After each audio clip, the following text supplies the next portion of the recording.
Hi, I'm Hunter, and welcome to Blank Bodies. And today we got a special episode. I'm joined today by Rose. How's it going? Oh, it's going pretty good. How are you, Hunter? I'm doing all right. Yeah, spent most of my evening mowing, so anything's better. Getting to sit down finally. Oh, that must be nice. Yeah, same here. I rushed just to make sure I was here on time. Thankfully, we are, so it's all good. Would you mind telling us a little bit about yourself, what you do? Absolutely. By day, I'm a retail worker in a paint store. I sell paint. I tint it, shake it, and sometimes, if the cards are just right, I watch it dry. By night, though, by night is the key word, being the operative word here. By night, I do end up playing tabletop games. I stream. I make TikToks. I do goofy faces and do my best to try and make people laugh. So far, so good. Not a lot on the response end of it all, but yeah, I do my best to just be entertained. I have done everything from drag. I've been in theater. I've been to film school. Haven't been in films yet, but one day maybe. Who knows? Oh, that's interesting. Film school. What side of the camera were you going to school for? I went and actually studied acting for film and for stage as well. So yeah, I've always had a knack and affinity for being on the stage. Most recently, after sending a video of something that I've done, my mother was just like, "Oh, you just shine on stage," and quite frankly, I agree. You should really have. Sometimes you should have a little bit of an ego and ego boost yourself. And absolutely, on stage, on film, or even like in front of a camera of some kind, is where I'm most comfortable, where I can share stories or tell stories or be someone else for however long that is going to be. So it's quite different being myself in this situation. So Yeah, I get that. I never trod the boards myself, but I did a lot of stagecraft in high school. So nice. did that, and then I was a music performer. So yeah, I definitely agree. You can't. It's really hard to get out in front of anyone and do anything like that without a little bit of an ego, or else you're just there like, why am I here? No one wants. And then suddenly they applaud and they go, okay, they want more. All right, Yeah. I'll give them. I have to give them what they want. Gonna regret that 20 minutes down the road. But speaking of acting, I gave a listen to Dancing with the Duke, a Vampire the Yes. Masquerade one shot you hosted over at Martlet Games, I believe it's pronounced. Yes, Smart Light Games. Dancing with the Duke is a wee bit of a dream project of mine. Sort of sporadically came when I was thinking of. Well, I'm getting a little ahead of myself. I'd only recently had become a creative partner with Martlet Games, something I didn't expect to ever have had happen, and I'm kind of glad I did. I just really liked playing Vampire or D&D or whatever kind of games that the group or Patrick, our artistic director, would like to do or anything like that. And I very much enjoyed the storytelling aspect, the being of the characters aspect. Again, acting. But I apparently got that good enough that they wanted also to help me tell my own stories. So they made me creative partner. And I was I was going through and I was reading, funnily enough, I know it's a huge thing these days, and it might be one of the hashtags for the episode. Who knows? But I got swept up in the Bridgerton craze and phase and stuff like that. And I even picked up a novel later down the road because I'm just like, I don't necessarily care about the order of things. And I want to read about my particular favorite pairing and characters, which if you know anything about me, you'll know who they are, but I'm not going to say on here. I'm going to keep that a secret. So I've been reading this book and I'm just like, how would this work in like the world of vampires? And then that's just where I was just like, oh my gosh, vampires in the Regency era. Oh my God.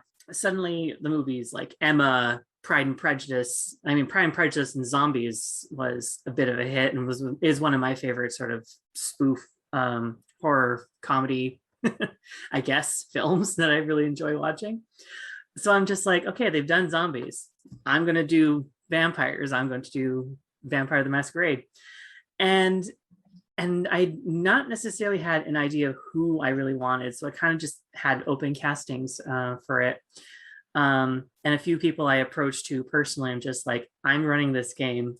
Do you want to be in it? And the draw I think the draw a little bit was a little bit of the same commonality of like people who have read Jane Austen or people who have seen Bridgerton or have seen anything of in within the Regency era, and it's just like, oh, it's different, it's cool. I'm just like, all right, so this is definitely going to be a little bit more of a social game, but then how do I work in some of the more traditional aspects? How do I expand that and sort of stuff? And it was a bit of an exercise in creativity, in learning and relearning about historical social dynamics and like what's going to be the thing. Is it going to be there? Is there going to be a class divide? Is there going to be a, and I'm a bit of a history nerd myself.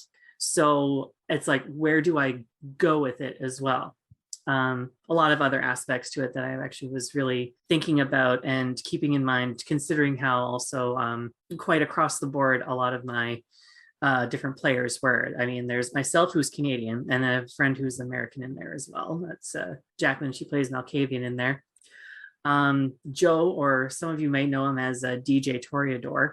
He plays a character in that one, plays a doctor in that one, funnily enough. Another Canadian by the name of D Maple, who's one of the people I actually asked to be in it because I was just like, I want to get to know you. Let's play a game, find this out. And then, forgive me, I hope she does not hate me for this. Bella, as she goes by on Twitter, played our lovely Toreador, and she, I believe, is Brazilian. I just know that she speaks another language other than French and English, and Canadian. So French and English are the two official languages. So if it's not that, I don't know what it is per se. But lovely individual. So I just also was considering as well, and it kind of came as a bit of a surprise as I was looking for people and casting people, just like, where are people from? What are their sort of things that they want to do? What are their interests? And trying to very much keep that in mind as I was building the story. And as before even recording, I was just like, what do I want these characters to do? How do I get them? Long story short, I forgot the question was that you asked me, and essentially, but there's a lot that goes into, for me, for building a story, and I'm quite detail oriented. Probably the neurodivergence in me that tends to do that, but I tend to fixate on some of the details until things are good, and then I can usually just go ahead with them.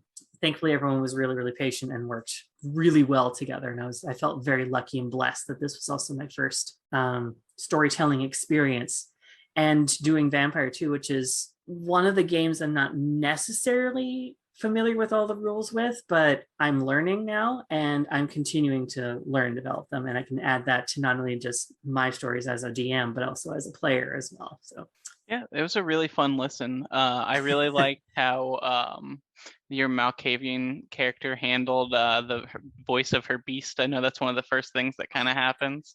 I'll avoid spoilers, but that was really. It's people actually, funnily enough, Joe tells it better than I do. But Joe and actually Jacqueline met in real life, and he's like, I'm glad to report that she does not sound like that. And for y'all who don't know what I'm talking about, watch the episode and you'll know what I mean. It is creepy. Anyway.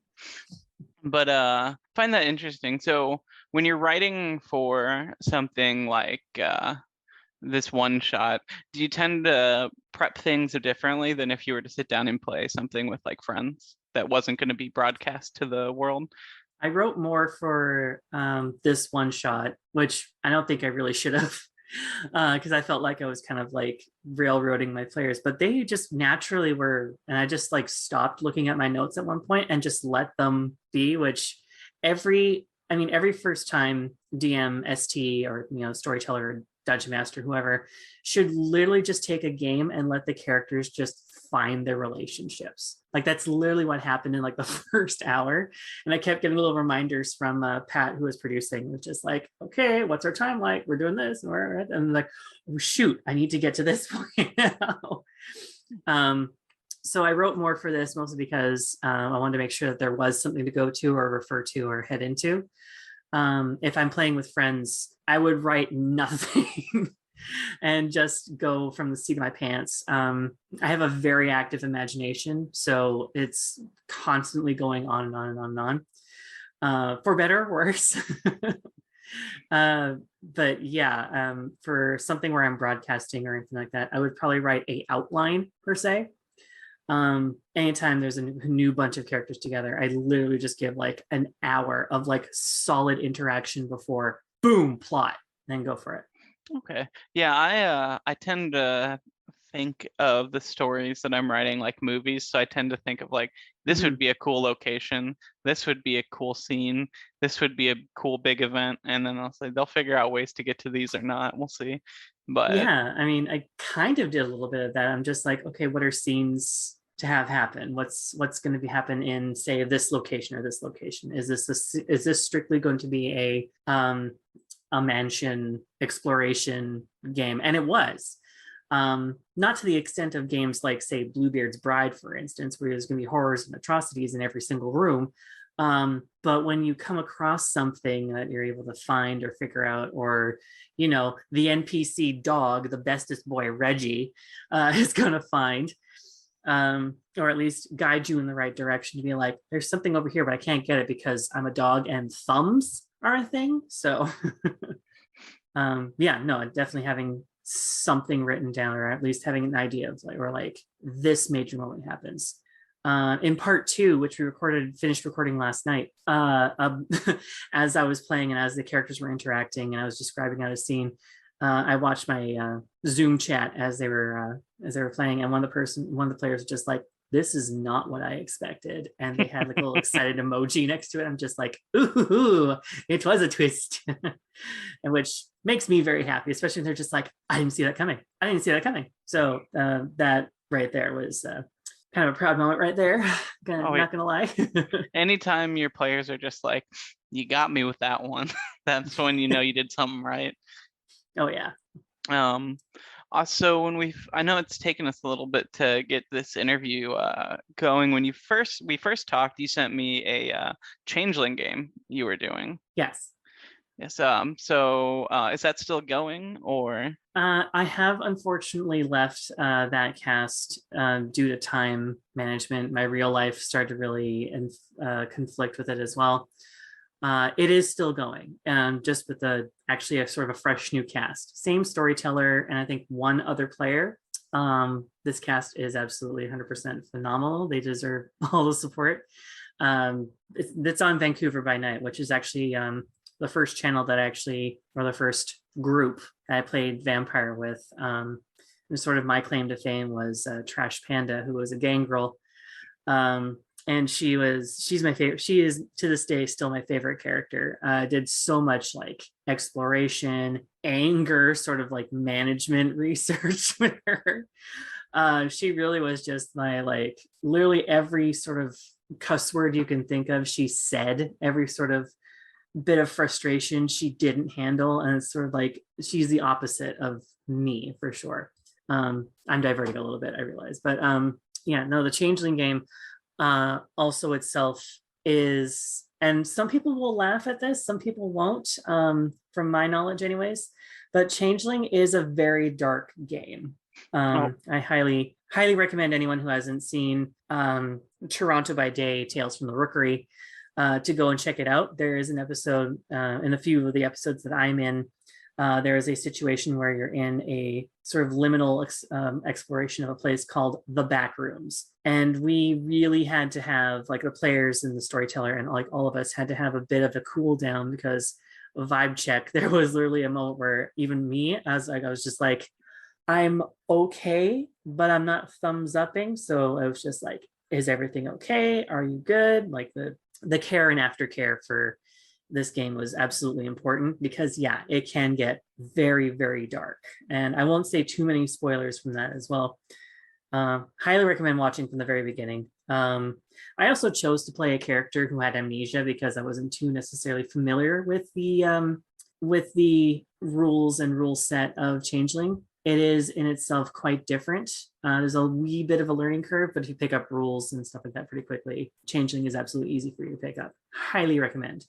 But yeah, you can tell some dark shit with it, and it's and it's fun and it's good. It just, at that point in time in my life, I'm like, I'm gonna have to step away, unfortunately. Yeah, Changeling is probably one of my favorite World of Darkness settings, but it's the hardest to sell to people. I think it either is very, very dark or very, very silly urban fantasy. It's kind of hard to like toe that line. I know you said you played a character with amnesia, but that's kind of built into the system itself, is like Yeah. lots of identity and like kind of figuring out who you are, and you get hit with too much backlash and all of a sudden you might forget that you were ever a fake creature. So it does get pretty like mental illness kind of themes all the time. Plus, I know in some of the interviews the creators have said like the later books kind of delve into like their gay identity and like LGBT identities, and that kind of comes out in the horror of the later books too. So that can be tough for some people to deal with. So which I find very interesting. I wish I was in it a lot longer, explored some of those aspects, because I mean, as a queer creator myself, like as a trans and female identified individual, I really do want to be that representation for people, and I felt that way when I was Trash Panda. There was a lot of people who approached me and who were just like, I really loved your character. She's fantastic. Also, it kind of gave me courage to be angry, I'm just like, absolutely, it's part of the spectrum and range of emotions that we have. Like, you are allowed to be mad, you are allowed to be heartbreakingly sad, you're allowed to express these things because we have the capability of doing so. So it was I know I did also have a bit of a hard time trying to figure out what exactly my character wanted or what my identity was in Changeling per se, because I was still dealing with probably the aspect of like, the game is dark. My character didn't necessarily have an identity. She was building it from the ground up, and I'd spent so many years doing that. It threw me, like it absolutely threw me, and I kind of maybe like had maybe have experienced a bit of bleed in that case. And it happens to the best of us, and I did not expect that to happen. So yeah, again, stepping away was probably the best thing for my own personal mental health, and at some point maybe coming back to it. I have the opportunity to come back as a guest. There will be an opportunity for me to come back as a guest, and I'd be really curious to see where my character is after however long they want, or have like some kind of like reunion episode with the old Motley, if you will. So yeah. To see what her character is like, to see what her vision is like, and I'm sure my storyteller and I will like talk about it, and I'll just be like, what are we doing? Well, she got her memories back. Here's what happened. Yeah, give her a little bit more of a happier ending, or even continue her on could be really interesting. Oh yeah. So you said you recorded part 2 of Dancing with the Duke last night. That is correct. So you've got that project going on. Do you have any other projects in the work right now? I do. Currently, I'm waiting to hear back from one of my other players just for the time. But I also have just an unapologetically gay, as I'll put it. But the entire production of it, first of all, it's called Pride by Night. And by pride, I mean gay pride specifically. And funnily enough, it is the cast, myself, and also the producer are all members of the LGBTQIA plus community. So it is a completely queer show that is just unapologetically queer. And I use the term queer as like just as an umbrella statement. I feel I have to acknowledge that it's a little bit clumsy, and it kind of leaves out quite a number of people within the Rainbow Mafia, as I'll also refer to it as. But at the same time, it's my wording, and I mean, I'm not the be all end all of everything like that, but I just like to say that this game in itself includes everybody, and I think it does. This will be happening, I believe, in the first weekend of June, right around the time Pride happens, at least in Canada, I'm aware of. I'm not sure where else in the world it does. Technically in Vancouver, our Pride doesn't start until August, that first weekend in August, and with the Gay Pride being on Sunday. But yeah, I figured doing it June because that's usually when queer history, LGBT history month usually starts or happens there, and TCM does it, so I'll just add to it. Awesome. So is that going to be a vampire game? That will also be a vampire game, yes. Okay. It takes place in the streets of Vancouver during one of my favorite events, which is sort of the like Friday night block party, like literally all around Davie Village is where Davie Street Village, I should say. That's the gay village, if you will, in downtown Vancouver. And it's going to happen during that night, and there's going to be lots of fun, lots of references, lots and lots of representation. I'm very excited for this one. And I'm very excited, and the players are also very, very excited as well, to just explore and roam around and be themselves. Like, I'm literally just like, consider what your character does, is like, behaves, their sexuality. Is it your sexuality? Do they identify similar to you? I'm going to be playing every other NPC, so I basically get to play everything else under the sun, but they get to decide how they get to play their PCs. And that's, for me, that's really exciting. Again, that's going to be one of those ones where I just really just want them to explore and interact together. Awesome. Let's see, I had a question. Sorry, my ADD is flaring right now. Same. So as a LGBT creator working on something like that, do you feel like you feel comfortable like really diving into like horror on something like that? Or are you going to try and keep it a little more light and, upbeat for the month? And you know what I mean? That is a very, very good question, for one thing. I definitely tend to keep my games on the lighthearted side for sure, because it's a world of darkness, and a lot of people tend to really go into the darkness.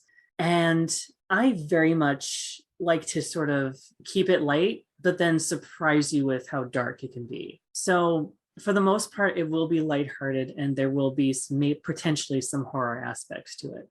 Some aspects that maybe a discussion can start, or discussions can start.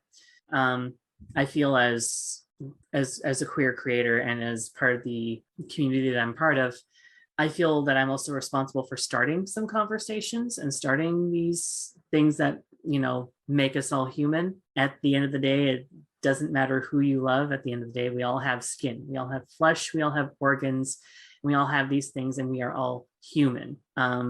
Perhaps this is more of the human aspect, because I have seen a lot of arguments online about why there may or may not be gay vampires or queer vampires in the world of darkness, because why would you limit your food source and that sort of stuff? And like, but also it depends on your vampire's age as well. How recent are they? Are they a vampire? Are they more hardcore and silly? Are they older than that?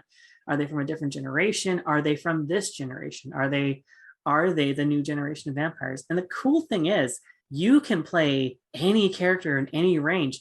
Imagine it in Sile. And of course, this is different. There's a difference.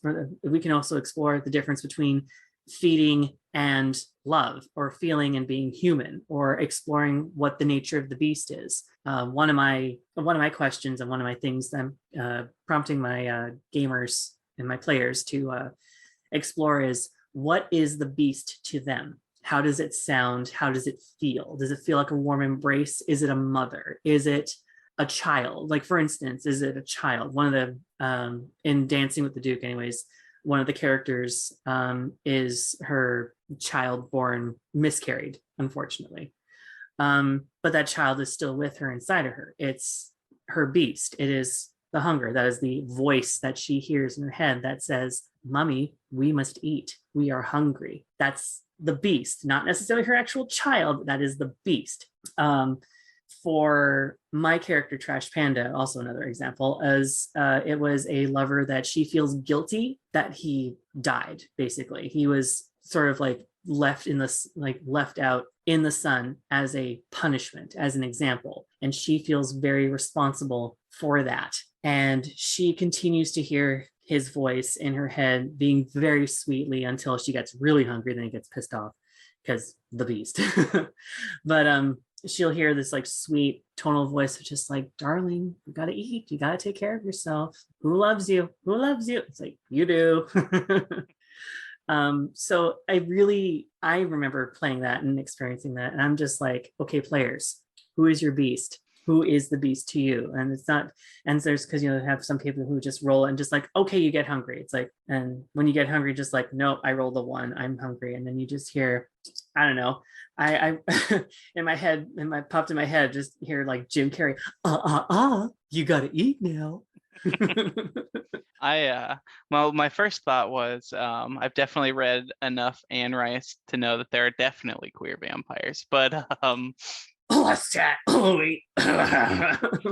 but also just all the different predator types. You touch on something that I thought was interesting, which was like feeding versus love and that sort of thing. I mean, there's so many different predator types in the game. Like, yeah, maybe a siren is only gonna go after people they're attracted to, but if you're an alley cat and you're just beating people up in an alley and stealing blood, you might not care. It might not be sexual for you whatsoever. So, or another predator type that I play, for instance, it's another. It was a one season of it was played, unfortunately, and I hope we do more seasons of it. It was This Bloody Garden. It was a co-production between Martlet Games, and I forget the name of the other. I forget the name of the co-pro it was with, but the majority of it was with Martlet Games. That's where I signed on and played that character for the first time. My predator type for that one was Scene Queen. And I hope this episode's rated because I chose to be a character who is very much into the S&M scene or the BDSM scene. So it's very particular how she gets her feeding on. But the way I described it is, for at least the safe for work version of it, is she feeds off of people who have experienced pain in one form or another. So whether that is, in a dungeon, or if they've been beat up on the street, or if they've been maybe like emotionally hurt or something like that, that is her particular prey. She's Ventrue, so she has a specific feeding type. And I'm just like, okay, she feeds off of pain. Why? She's been hurt. Yeah, no worries there. We are definitely marked explicit. I think when we realized, we talked about it and we're like, goodness. we're like, we're gonna do a Vampire the Masquerade book. We opened one book and we're like, yeah, there's no way this is gonna be a non-explicit podcast. We did the ghouls episode recently, and the cover is just 3 gimps in a Zamitsu. They used to actually have to sell it in a black bag at certain stores because they wouldn't let them put that on the shelf. So I don't know if this this show could exist in a PG-13 or PG way. Thank you very much. Okay, so now I can open up the rest of the dialogue or the rest of the vocabulary now. Woohoo! Okay. But yeah, I mean, I think that's something that kind of attracted me to the game when I first got into it. And that's a question I usually ask people. So thanks for reminding me. So how did you originally get into Vampire the Masquerade? I got into it because I was actually a vehement LARPer, and I LARPed in it quite a few through the actual like Canada by Night, like the official games, and then some of the more parlor troop games that I think they're called and referred to. And I played both Masquerade and Requiem, Masquerade being my favorite. Not just saying that for the World of Darkness folks, but like 100% really enjoyed the mechanics of the game, the politics of the game. And I even got to go to a convention where basically it was just like, okay, here are all the games we get to play. You can sign up for as many as you like or take breaks in between and that sort of stuff and hang out. I played a Sabbat game and I was a badass and it was freaking awesome. Whoever ran that game, first of all, props to those individuals. They really got me into it. And the idea of dealing with humanity and monsters and inner demons, just what does make us human, what makes us a monster, exploring that darkness, to feed on another living person, for instance. Like that's something that I really don't think a lot of us consider in our waking lives, in our daily lives, in our human lives, if you will. Like, how does that actually feel like? What does that actually do? Is like it's usually described for us in the first place, but having the ability to just be it it's a unique experience, and to actually like experience what your character, your vampire character experiences.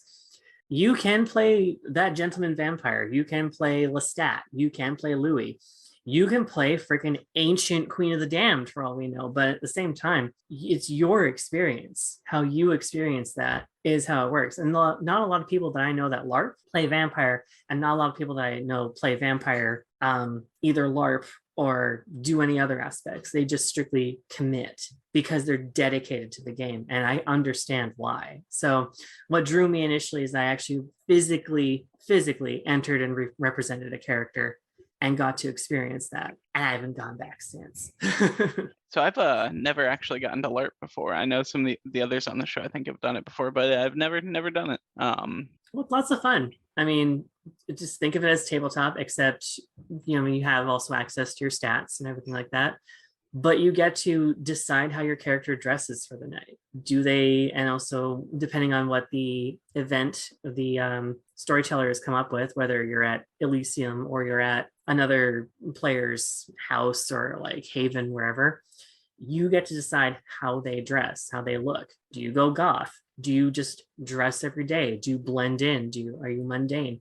It gives that extra level. And again, you're talking to someone who's gone to theater school. So like building and developing a character, part of it for me is the costuming aspect. And when I'm finally in costume and checking myself out or making TikToks and videos, it's why I make TikToks in character for the most part, is because I'm exploring the character. Like, what do they do? What do they sound like? What sounds fit most to what I'm working with? Some of my favorite ones have been like, there's like a couple of them from like Magic the Gathering, the online Steam game that's been out there that has like a vampires aspect to it now. And I'm just like, oh, that voiceover, that fits. I thought it was campy and cheesy at first, but suddenly I love it. It works for me now. Awesome. So I have to ask, if you had to pick one, which would be your favorite clan?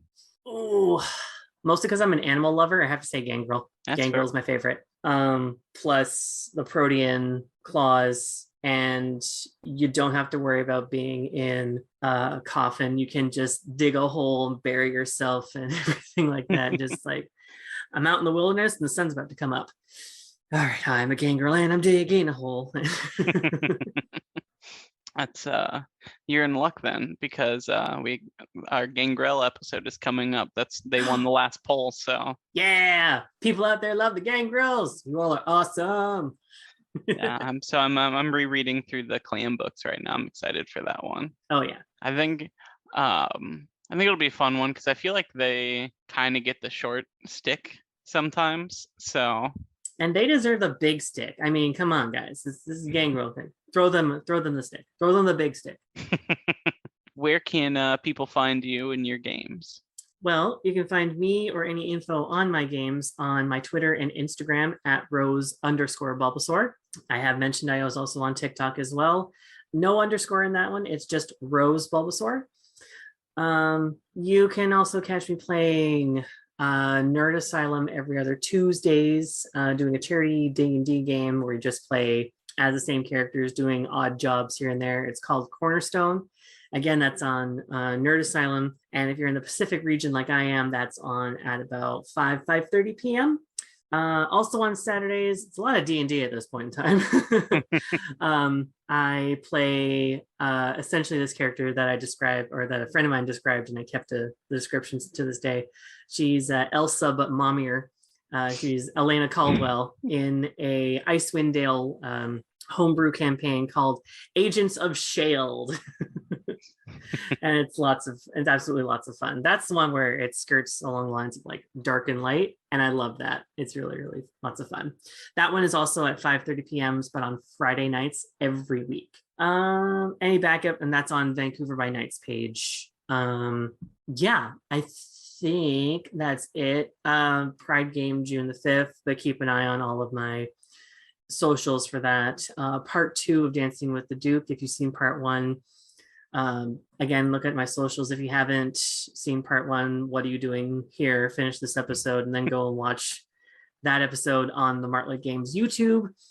Also, I mean, every channel is doing giveaways and stuff like that as well. If I may, Vancouver by Night is doing a giveaway for subscriptions on YouTube. It is absolutely free for you to do so. It helps us all a lot. It helps pay actors, it helps pay storytellers, it helps pay the people who run the actual thing. And they also have a couple of Dogmite giveaways. Again, keep an eye on my socials or even check it out on Vancouver by Night's Twitter page as well to find out more details about that. In the meantime, I usually post weird stuff, memes, opinions, and everything like that. In this social climate that we're in right now, I have so many opinions, mostly about people who seem to know a lot about people like me, and they don't, and they unfortunately are there in charge, and that really sucks. But at the very least, my space and any of my spaces, my Twitter, my Instagram, and my TikTok are all safe spaces. If you are ever in any kind of need or need any information or anything like that, do not hesitate to contact me, contact your friends, contact your other queer elders or LGBT elders out there. The world is scary right now. The world is dark, but at least with each of us around, we can try and make it a little bit better. So if I can put anything out there, support each other, love each other, and just stop. And just stop. I can get behind that. I can get behind that. Hashtag just stop. Well, thanks for coming on the show. I appreciate coming on. Absolutely. Thank you so much. Yeah, and thank you guys for listening.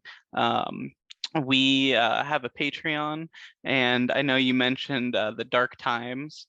We've been fortunate enough to get a lot of support this year, and we were able to upgrade our equipment.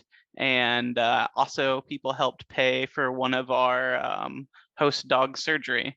So we decided that we needed to take that fortune that we've received and roll it forward. So we are going to be donating last month and all of our Patreon money from this month to a local abortion fund, and possibly a legal fund. We're sorting out the details on that right now. But so that's something we're working on right now, just because people have been so good to us. So if you want to help us out with that, we have a Patreon. It gets you access to our Patreon only areas of our Discord, which is also a great place if you just need someone to chat with. There's people there all day. We have a bunch of games going on. I was playing in a random Deadlands game off there. There's a couple vampire games starting. Someone was just posting today about running a Witcher game. So we got a great little community there. And you're always welcome to come join us and talk. And we also have the Twitter and the Instagram. So we're posting on there all the time. Thank you again for coming on. Absolutely. Thanks for having me. It was worth the wait. It was great. Awesome. Well, have a good evening.